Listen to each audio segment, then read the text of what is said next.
want traders to understand is when you're on the 1 minute, it's easy to zoom in on the 1 minute and forget what's happening on the higher time frames. Let me show you what's happening on the 15 minute. So on the 15 minute, we had a very different picture.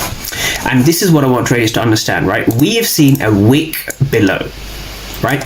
We've also seen price come in just below, just before tapping into this area, right? So we've seen a 5 minute fair value gap being filled, and we see price wicking below the level. And so what does that mean, right? So when price wicks below a level, this shows us that price was unable to close below the level, right? Keep that in mind. A wick below shows that price was unable to close below the level. That means the level does have some strength, right? And we're going to be going over what that strength actually means and how we can determine that.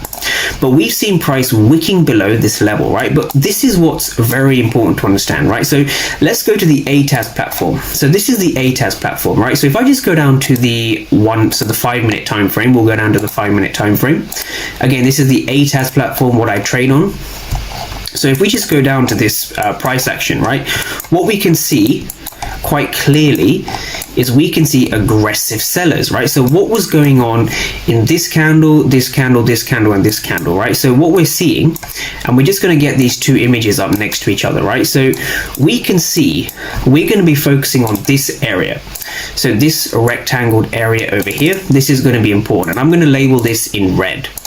You're going to see why. So this is in red, and we want to understand what was going on here.